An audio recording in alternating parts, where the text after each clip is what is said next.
Lo siento, papá, pero no has sido invitado. Por favor, vete inmediatamente. Las palabras salieron de la boca de mi hija como navajas afiladas. Ella llevaba un vestido blanco de encaje, con una sonrisa tensa, forzada, como si estuviera sonriendo solo porque alguien se lo había ordenado. Detrás de ella, los invitados reían, brindaban y una orquesta de cuerdas tocaba una música suave que contrastaba violentamente con el nudo que se formaba en mi garganta.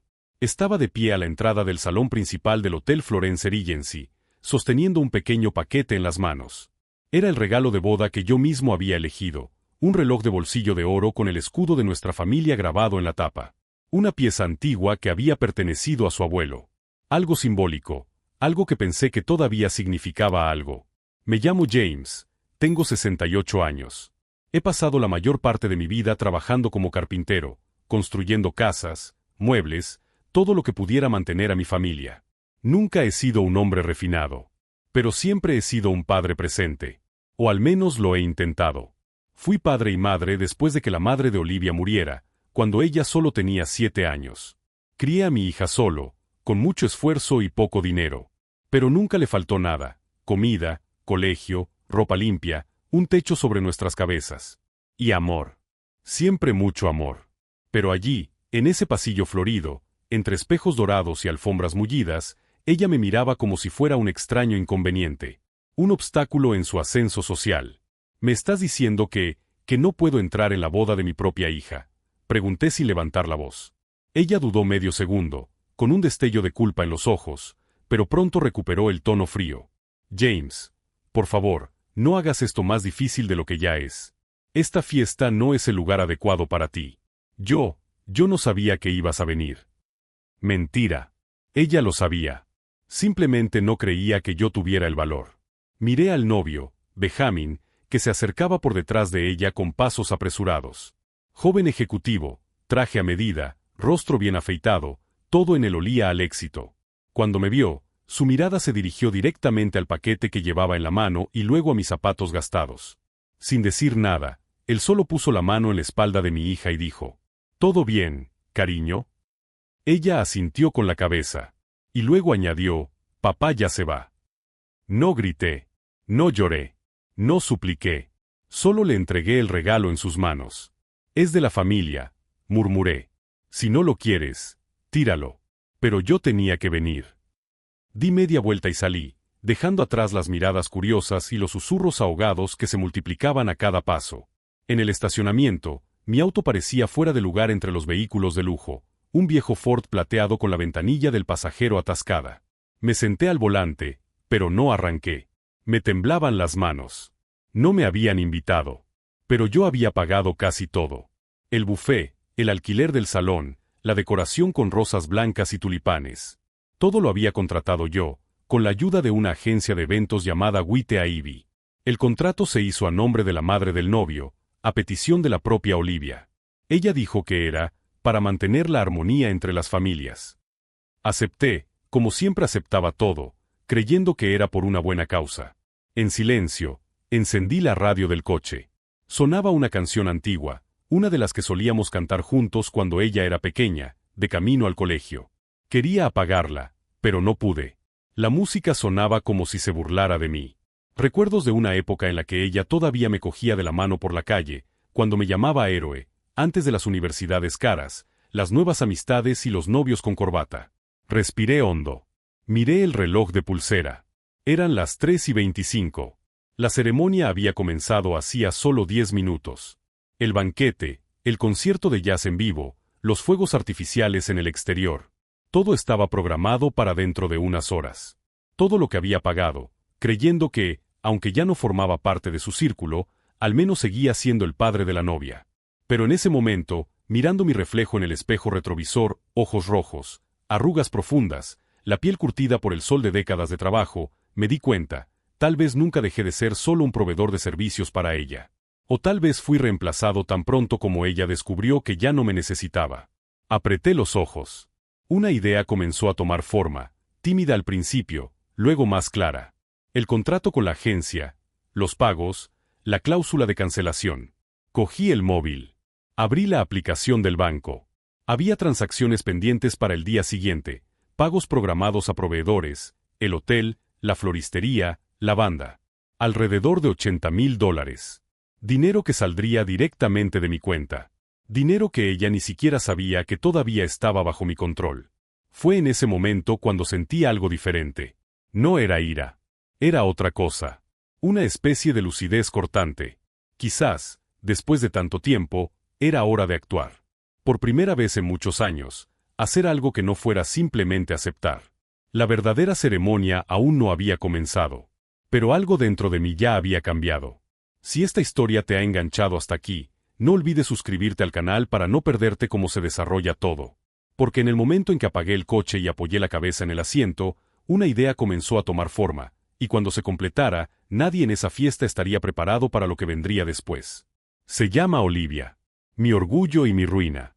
Cuando era niña, tenía una forma curiosa de mirarme, con ojos redondos, ávidos de respuestas, como si yo lo supiera todo. Era mi compañera en el taller, me ayudaba a sujetar las reglas mientras yo cortaba madera, me observaba arreglar bisagras, pintar ventanas, hacer muebles con mis propias manos. Un día me dijo, quiero ser como tú, papá. Hacer cosas de verdad. Aquello me destrozó. Creí en esa promesa durante muchos años. Pero el tiempo, el tiempo tiene una forma cruel de arrancar las promesas del corazón de los niños. El cambio comenzó poco a poco.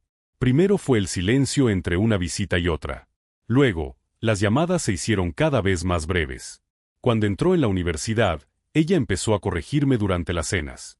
Papá, ya no se dice así. Papá, no lo entiendes, eso es anticuado. Yo me reía, encontrando gracioso su madurez. No sabía que eso era el comienzo de mi desaparición. Olivia decidió estudiar relaciones públicas en Boston, consiguió una beca parcial y yo pagué el resto, el alquiler, los libros, los pasajes. Nunca me quejé. Recuerdo haber vendido una de mis herramientas más caras para pagar la matrícula del segundo semestre. Ella me lo agradeció con un mensaje de voz de 12 segundos. Escuché ese audio más de 20 veces. A los 22, ella volvió a casa durante las vacaciones con un acento nuevo, ideas diferentes y un novio llamado Peter que pensaba que ser carpintero era poético. Duraron 6 meses. Luego vino un francés, un ingeniero, un agente inmobiliario. Benjamin apareció a los 28. Alto, rubio, voz refinada, siempre vestido como si fuera a una reunión. Tenía una forma de mirarme que me recordaba a los clientes ricos que contrataban mis servicios y me pedían que entrara por la puerta de atrás. Y aún así, sonreí. Sonreía siempre. Para no molestar. Para demostrar que aceptaba su nuevo mundo. Cuando Olivia anunció su compromiso, ella me dijo, papá, quiero algo grandioso. Algo que demuestre en quienes nos hemos convertido. Y entonces llegó la petición, si podía ayudar a financiar la boda. No como patrocinador oficial, eso correspondería, en palabras de ella, a la familia del novio, por razones protocolarias, sino discretamente. Ya sabes, papá, solo entre nosotros. Por supuesto que acepté. Al fin y al cabo, ¿qué era una contribución más en toda una vida de sacrificios? Lo que no esperaba era ser deliberadamente excluido de la lista de invitados. Ni siquiera figuraba como padre de la novia en la invitación. Nada.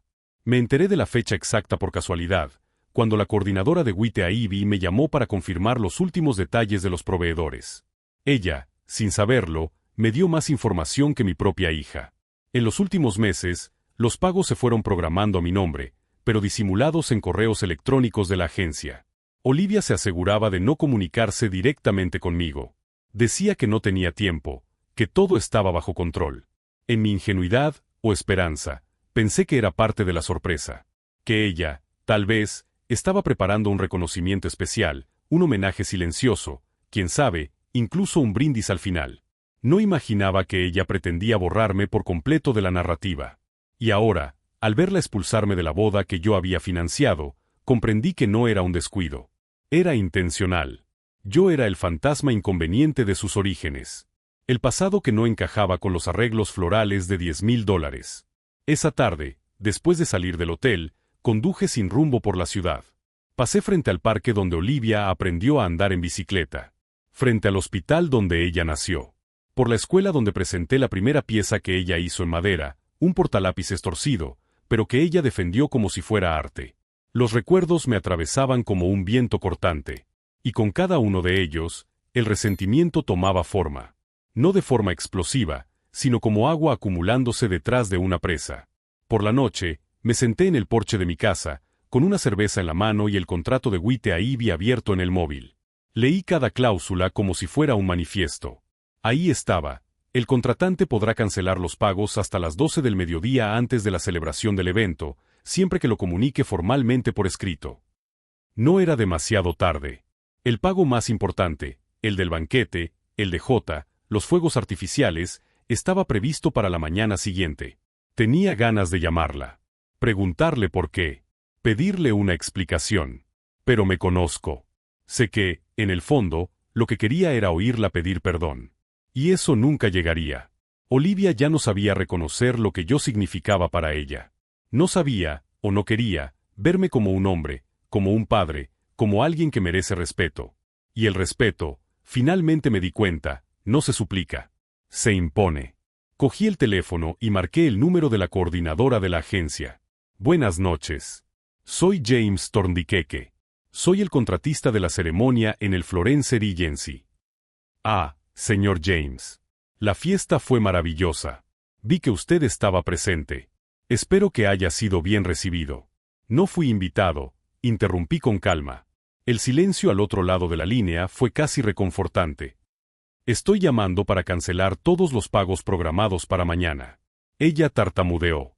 Señor James, ¿eso es un malentendido? El evento ya está en marcha. El contrato dice que puedo cancelar hasta 12 horas antes. Todavía estamos a tiempo. Quiero que se suspenda todo, el catering, la banda, la decoración adicional, los fuegos artificiales. Y quiero un comprobante de cancelación en mi correo electrónico hoy mismo. Ella intentó argumentar. Habló de escándalo, de invitados, de reputación. A ellos no les importó mi dignidad, señorita. No será problema para mí ocuparme de la suya. Colgué.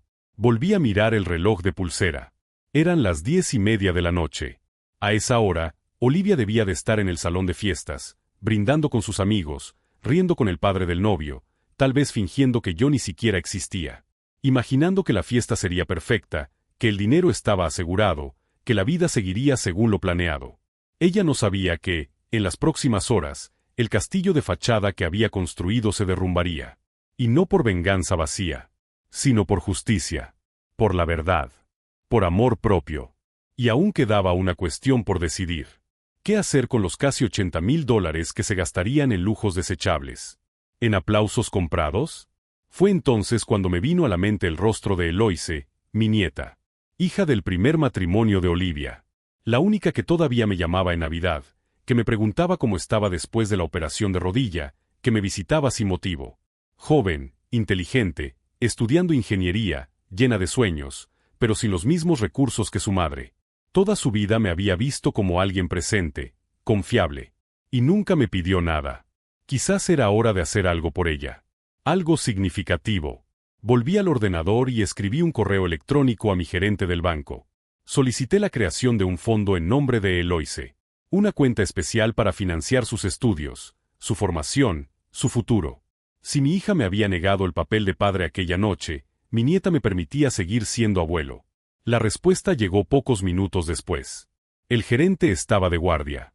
Dijo que podría adelantar el trámite a la mañana siguiente, siempre y cuando me presentara en el banco con los documentos. Quedé allí a las 8 en punto.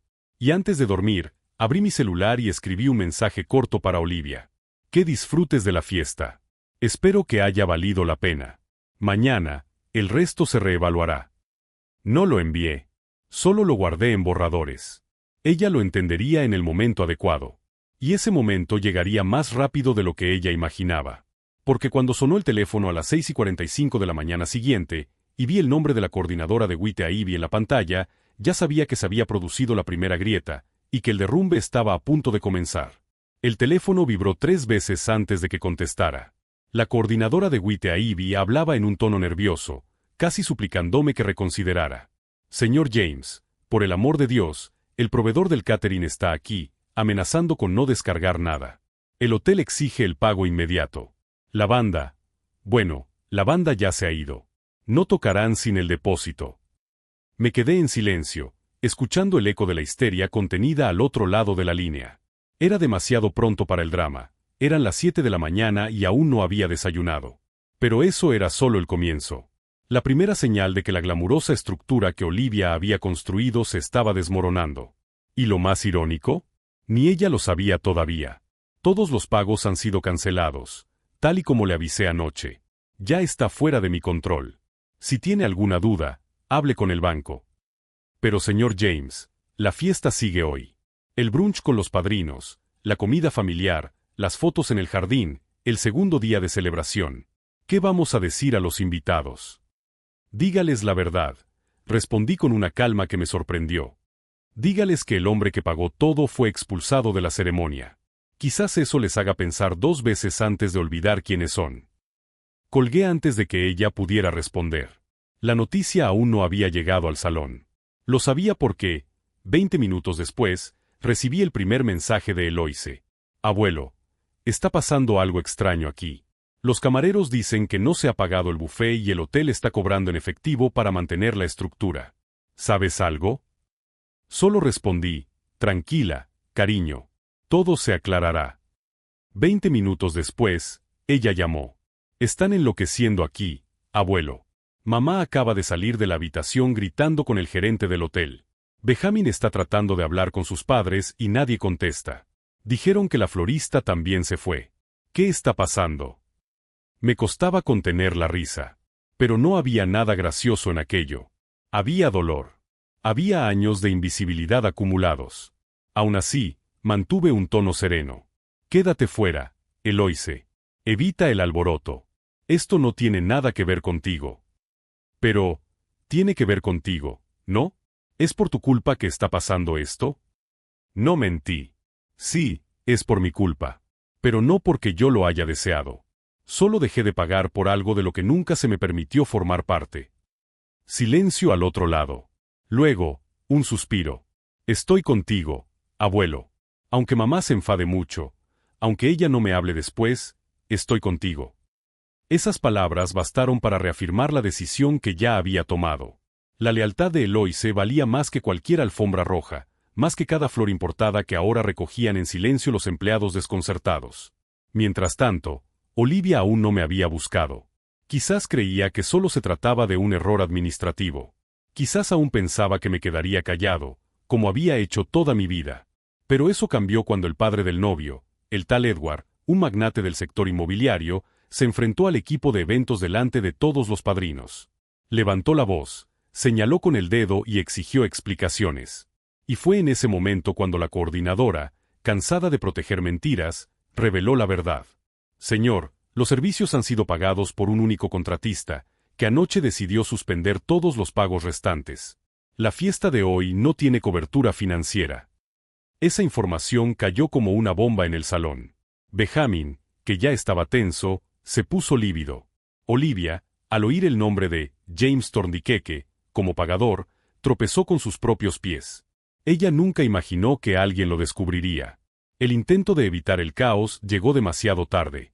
Benjamin exigió a sus padres que cubrieran los gastos inmediatamente, pero el banco no trabajaba los domingos y los proveedores no aceptaban pagarés.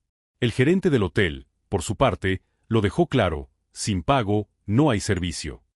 Una a una, las piezas fueron retirándose. Se doblaron y recogieron los manteles. La mesa de postres se desmontó. El escenario del jardín, donde iba a haber un miniconcierto, quedó vacío. Los invitados empezaron a darse cuenta de que algo no iba bien. Se extendieron los rumores. Y pronto surgieron los chismes. El padre de la novia lo pagó todo y lo echaron. La fiesta se ha cancelado por falta de pago. Parece que él se ha vengado.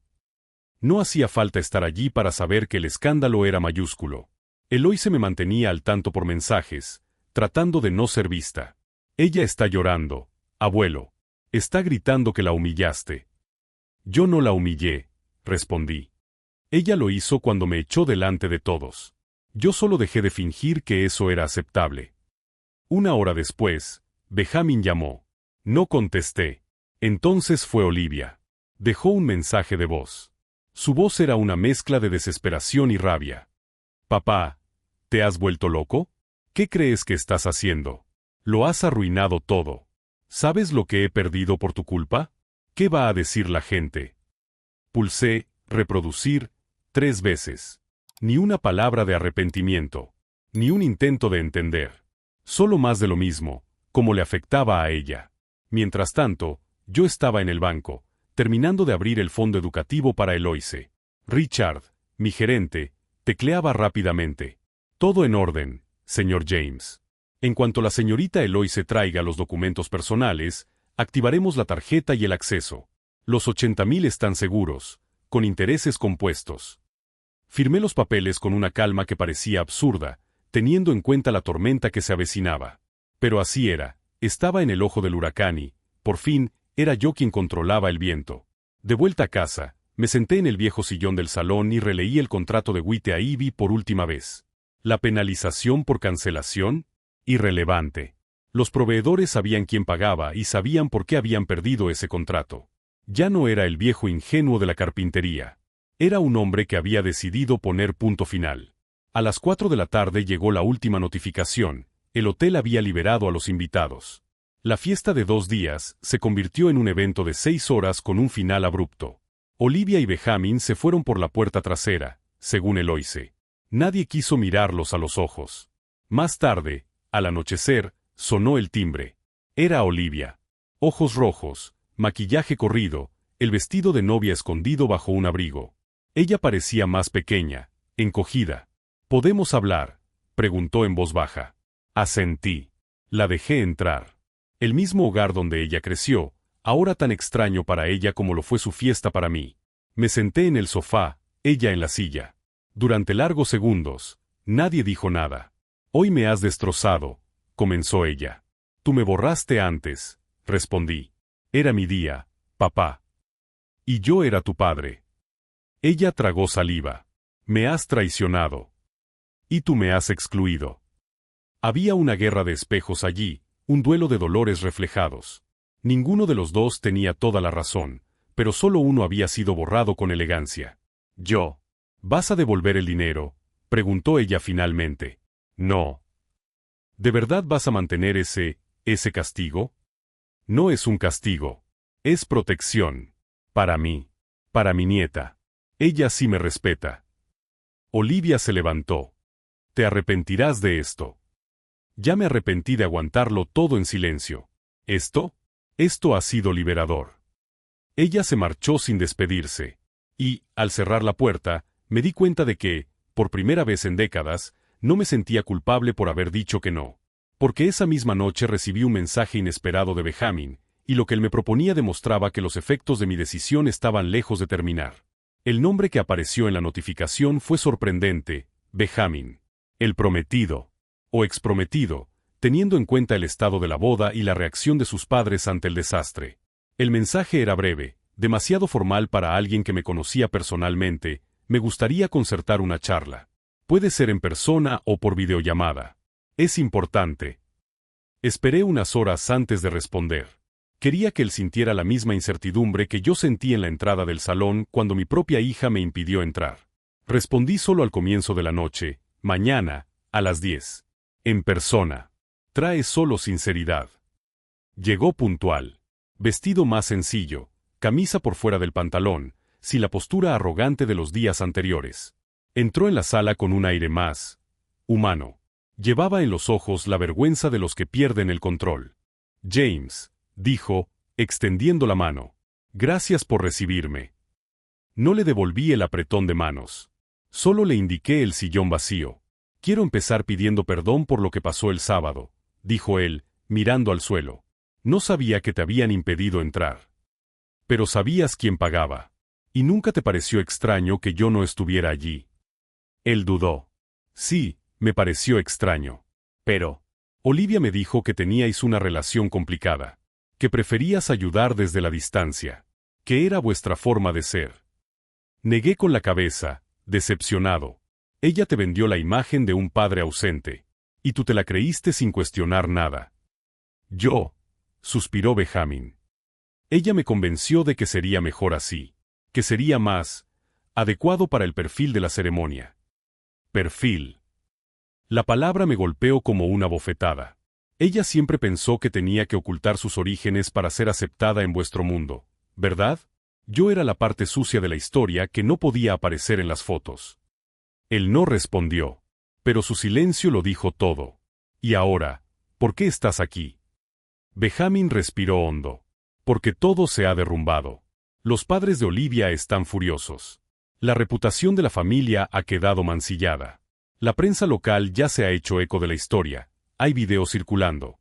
Los proveedores se niegan a volver a trabajar con nosotros. Titubeó, y Olivia está hecha un desastre. No ha comido nada desde el domingo. Está convencida de que todo ha sido un ataque personal. Fue una decisión personal, no un ataque, le corregí. Simplemente dejé de financiar mi propia humillación. Benjamin asintió con tristeza. Lo entiendo. Y, sinceramente, admiro lo que hiciste. Fue firme, coherente y valiente. Pero estoy aquí porque quiero intentar arreglar las cosas. No estoy hablando solo de dinero. Estoy hablando de reconciliación. Eso me hizo reír. La reconciliación, Benjamin, no comienza con una propuesta. Comienza con el arrepentimiento. Ella está arrepentida, dijo él rápidamente. Solo que, no sabe cómo decírtelo. Quizás porque nunca aprendió a pedir perdón. Solo a manipular. Él bajó la cabeza. Ella cree que si devuelves parte del dinero, podemos organizar una nueva ceremonia. Algo más íntimo. Contigo presente. Un nuevo comienzo. Sonreí, no por diversión, sino por tristeza. Era increíble que, incluso después del colapso, el plan siguiera siendo rehacer la imagen, no la relación. Benjamin, la ceremonia se puede volver a celebrar. La reputación también. ¿Pero mi confianza? Esa murió cuando mi hija me miró a los ojos y me pidió que me fuera. No había nadie apuntándole con una pistola. Fue una elección. Fría. Consciente. Y ahora aprenderá que las elecciones tienen consecuencias. Él se quedó en silencio. Y yo le dejé. A veces, es necesario que el silencio diga lo que las palabras no pueden expresar. Pero, hay algo que aún se puede hacer, añadí. Algo que ya he empezado. Él levantó los ojos, esperanzado. No, Benjamin. No se trata de la ceremonia. Se trata de Eloise. Le conté sobre el fondo educativo. Sobre los $80,000 que ahora estaban seguros, intactos, esperando para financiar los estudios de alguien que siempre me respetó, sin pedir nada a cambio. Ella es el único puente entre Olivia y yo que aún vale la pena mantener. Y voy a asegurarme de que tenga un futuro, con o sin el nombre de su madre estampado en las columnas sociales. Benjamin parecía genuinamente conmovido. Se lo merece. Eloise es especial. Lo es. ¿Y sabes por qué? Porque nunca tuvo que utilizarme para saberlo. Ella vio valor en mí incluso cuando yo no tenía nada que ofrecerle más que consejos. Él se levantó. Gracias por escucharme. Si quieres que Olivia me busque, dile que estaré aquí. Pero sin flores. Ni con excusas forzadas. Si quiere hablar, tendrá que venir con la verdad y con las manos vacías. Cuando Benjamin se fue, fui a la estantería y cogí un álbum antiguo. Fotos de la infancia de Olivia. Sus primeros pasos. Cumpleaños. Sonrisas sin filtros. Me pregunté dónde, exactamente, había perdido a mi hija. En qué momento había cambiado el cariño por el estatus. Pero el pasado no se puede corregir. Se comprende. Y se elige cómo lidiar con él. Esa noche, Eloise me llamó. Quería saber si el fondo estaba realmente a su nombre. Sí, cariño. Será tuyo. Para lo que quieras estudiar. Arquitectura, ingeniería, incluso pintura si quieres. Ella lloró al otro lado del teléfono. Nadie ha hecho nunca algo así por mí, abuelo. Es lo mínimo. Tú me diste algo que vale más que eso. ¿Qué? Respeto. Y es con ese respeto con el que pretendo seguir mi vida. Al día siguiente, firmé los documentos finales en el banco. El fondo se activó oficialmente. Eloise ahora no solo tenía un futuro asegurado, sino también la libertad de soñar. Mientras tanto, Wilmington empezaba a quedarse pequeña para mí. La ciudad estaba llena de recuerdos, pero vacía de sentido. Quizás era hora de cambiar. De dejarlo todo atrás. No como una huida, sino como una liberación. Abrí el portátil y empecé a buscar propiedades en Savannah. Una ciudad más tranquila, con gente nueva, nuevas historias. Cuando llegué a la foto de una casa con porche, jardín y unas vistas preciosas, sentí un cosquilleo en el estómago. Algo bueno. Algo que no sentía desde hacía mucho tiempo. Por primera vez en años, la idea de empezar de nuevo no me daba miedo. Me parecía justa. Y si te gusta esta historia y crees que a veces respetarse a uno mismo es el mayor acto de valentía, aprovecha para suscribirte al canal, porque aún queda mucho por venir. Porque mientras preparaba mi cambio de vida, Olivia finalmente decidió buscarme, y la forma en que ella apareció en mi nueva casa lo cambió todo de nuevo. El camión de mudanzas acababa de marcharse cuando oí el timbre. Todavía llevaba la camiseta sudada, las manos llenas de polvo, terminando de colgar los últimos cuadros en la pared de mi nueva casa en Savannah. Era una mañana calurosa, el olor a pintura fresca aún flotaba en el aire. Abrí la puerta pensando que era algún vecino dándome la bienvenida. Pero no era así. Era Olivia. Por un segundo, no la reconocí. Tenía el pelo recogido de cualquier manera, ojeras profundas, un vestido demasiado sencillo para alguien que siempre se había preocupado por su imagen. Llevaba un bolso pequeño y sus ojos rojos delataban noches sin dormir. «Papá, ¿puedo pasar?» Me quedé quieto. Por muy poco, le habría cerrado la puerta en las narices. Pero algo en la forma en que dijo, «Papá», me detuvo. Me aparté, dejándole espacio. Entró lentamente, como quien pisa territorio desconocido. La sala todavía estaba casi vacía, solo había un sillón, una mesita y la vieja lámpara que traje de Wilmington. Olivia miró a su alrededor en silencio. «¿Te mudaste de verdad?», dijo, como si fuera una sorpresa. «Sí. Finalmente decidí vivir mi vida. No ser un extra en la de los demás». Ella asintió. Se sentó sin pedir permiso, lo que me molestó un poco. Todavía pensaba que podía entrar, sentarse, como si nada hubiera pasado. «Yo me enteré de lo del fondo de Eloise», comenzó, sin mirarme a los ojos. «Fue el mejor uso que le di al dinero». «Lo sé», murmuró ella. «Y fue bonito. Siempre fuiste mejor con ella que conmigo». Me contuve para no responder de inmediato. Era una trampa. Esa vieja tendencia a invertir la culpa, a ponerse como víctima. «Siempre has tenido mi apoyo, Olivia», respondí. «Quizás no en los términos que tú querías, pero te di todo. Todo lo que pude». Ella respiró hondo. «Me avergüenzas, papá. Siempre me has avergonzado». Las palabras fueron como una bofetada. Y no había ira en ellas, solo sinceridad. Y quizá por eso dolió más que si ella hubiera gritado. «¿Por qué soy simple? ¿Por qué fui carpintero? ¿Por qué nunca tuve un título?» «No es eso», dijo ella rápidamente. «Es todo. Siempre has sido grosero, demasiado directo, sin filtro, sin saber cómo comportarte. Nunca entendiste el entorno en el que quería vivir». «Pero ayudé a pagarlo», replicé, cruzando los brazos. «Con mi manera grosera y directa, construí la base que te permitió fingir ser otra persona». Ella finalmente me miró. «Crees que soy un monstruo, ¿verdad?» «No. Creo que te perdiste tratando de complacer a gente que nunca te aceptó. Y en ese intento, dejaste atrás a quienes te querían de verdad». Silencio. Después de un rato, ella sacó algo de su bolso. «Un sobre. Quiero devolverte parte del dinero. Lo reuní con Benjamin y con la ayuda de un amigo. No es mucho, pero es lo que puedo hacer ahora». Lo rechacé con un gesto. «Guárdalo. Úsalo para intentar arreglar la vida que aún puedes tener. Pero no intentes comprar mi paz». «No es comprar», dijo ella, ofendida. «Es reparar». Entonces empieza de nuevo con sinceridad. Con humildad. Y no con un cheque. Ella bajó la cabeza. «¿Crees que aún hay vuelta atrás para nosotros?» La miré durante un largo rato. «Sí.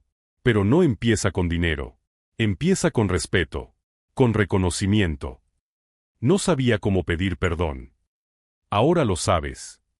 Ella lloró. En silencio, sin hacer una escena. Solo dejó que las lágrimas fluyeran, como no lo había hecho en años. «No te odié por cancelar la boda», confesó. «Te odié porque fue la primera vez que me trataste como a una adulta. Porque me hiciste afrontar las consecuencias». Era hora. Nos quedamos en silencio un rato más.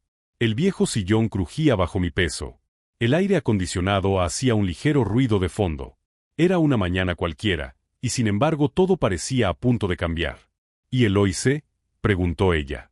¿Qué pasa con ella? Ella se puso de mi lado. Siempre lo ha hecho. Pero ahora, creo que te admira más a ti que a mí. Ella no ha elegido bando, Olivia. Ha elegido a quien no la borró de su vida. Ella asintió. Quizás tenga que volver a aprender a ser madre antes de intentar ser hija. Esa frase me conmovió. Por primera vez, algo verdadero salía de su boca sin estar envuelto en justificaciones. Llevará tiempo, le dije, pero quizá valga la pena. Se levantó, secándose los ojos. ¿Puedo visitarte de vez en cuando? Sí. Siempre que no vengas con expectativas. Solo con la verdad. Ella sonrió. Una sonrisa torcida, imperfecta, y por eso mismo, la más sincera que le había visto en años. Lo intentaré. Después de que se marchó, me quedé mirando por la ventana durante mucho tiempo. La calle estaba tranquila, los vecinos cuidaban sus jardines. Un mundo nuevo, sencillo, limpio, lejos del glamour forzado, cerca de mí mismo. Esa noche, Eloise me llamó. Me enteré de que mamá fue a visitarte. Sí. ¿Y bien? Ella lloró. Intentó disculparse a su manera. Todavía tiene mucho que reconstruir. Pero, dio el primer paso. ¿Crees que cambiará? No lo sé. Pero por primera vez, quiero creerlo. Y eso es lo que voy a hacer. Creer que a veces, cuando ponemos límites, no perdemos a las personas, sino que les mostramos cómo pueden reencontrarse con nosotros. Y si crees que es posible empezar de nuevo incluso después de que todo se haya derrumbado, suscríbete al canal para no perderte el desenlace de esta historia, porque el viaje de James aún tiene un último capítulo. Han pasado 4 meses desde aquella mañana en que Olivia llamó a mi puerta en Savannah. Y, por primera vez en muchos años, empecé a entender lo que significaba vivir en paz. Paz real, no esa que exige silencio ante la falta de respeto. La casa ahora era mía. Flores en el jardín que yo mismo había plantado, cuadros colgados con regla y paciencia, libros en las estanterías, una nueva mesa de comedor que construí con mis propias manos, de madera maciza, sin tornillos a la vista, como todo lo que siempre he intentado hacer en la vida, con una estructura firme y un acabado sincero. Olivia no ha vuelto desde aquel día. Pero envió una carta. Escrita a mano, algo que no hacía desde la escuela. Decía que estaba en terapia. Que estaba tratando de entender cómo había dejado que el orgullo moldeara su relación con su propio padre. No prometía grandes gestos, ni decía que todo sería como antes. Solo decía que quería construir algo nuevo. Que si yo la dejaba, le gustaría volver con calma, como si cada visita fuera una astilla de madera que se lijara hasta convertirse en algo útil. Guardé la carta en el cajón del escritorio. No respondí. No por indiferencia, sino porque aprendí que algunas respuestas llegan con el tiempo. Y tal vez, solo tal vez, el silencio fuera ahora el mejor terreno para que brotara algo verdadero entre nosotros. Eloise, por otro lado, se convirtió en una presencia constante.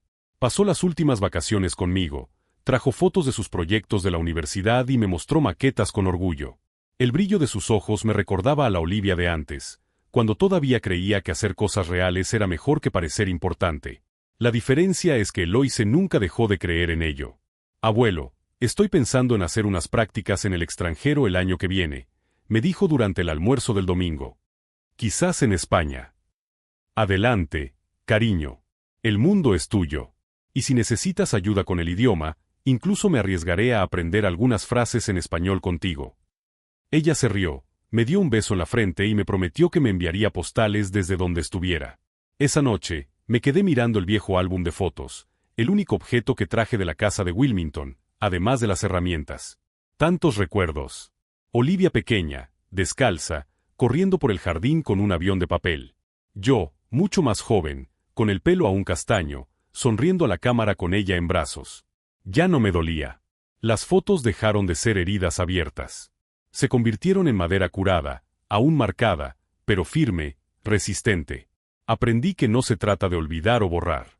Se trata de recordar con claridad y elegir no cargar con el peso del pasado más allá de lo necesario. La última llamada que recibí antes de dormir esa noche fue del banco. Señor James, dijo Richard, mi gerente. Solo para informarle que se ha liberado la primera beca del fondo de Eloise. La matrícula de su curso de especialización ya está pagada. Ella está oficialmente en un programa de maestría. Cerré los ojos y di las gracias. Eso sí que era una inversión. No en imagen, sino en personas, en carácter, en amor. A la mañana siguiente, abrí mi correo electrónico y encontré un nuevo mensaje de Olivia. Asunto: gracias por Eloise. Era breve, sincero. Papá, no sé si puedo redimirme por todo, pero saber que mi hija ha crecido con alguien que no la abandonó, incluso cuando yo me perdí, me da esperanza. Gracias. Con cariño, Olivia. Solo respondí: aún hay tiempo. Pero no tardes. La madera se seca demasiado y luego ya no se clava el clavo. Cerré el portátil y salí al balcón. El día estaba despejado, olía a café y los pájaros ya cantaban su sinfonía matutina. Cogí el cuaderno de bocetos y empecé a dibujar un nuevo proyecto de mesa. Algo especial. Quizás para cuando Olivia viniera, quién sabe, con Eloise y, ¿por qué no soñar? Una disculpa sin ensayar. ¿Y si no venía? Aún así, estaría bien. Por primera vez, estaba en el centro de mi propia vida. No como un actor secundario, ni como un cajero automático emocional, sino como hombre, padre y abuelo. Un hombre que aprendió, tarde, que a veces amar también significa decir basta. Porque el respeto comienza en casa, y no se compra con vajillas caras, sino con presencia, con memoria y con actitud. Y si has seguido esta historia hasta aquí y crees que la dignidad no tiene precio y que nunca es tarde para empezar de nuevo, suscríbete al canal y quédate con nosotros, porque cada nueva historia puede ser la tuya, contada de la manera correcta, con verdad y justicia poética. Y si algún día te invitan a salir de donde siempre deberías estar, recuerda, salir puede ser la mejor manera de volver completo.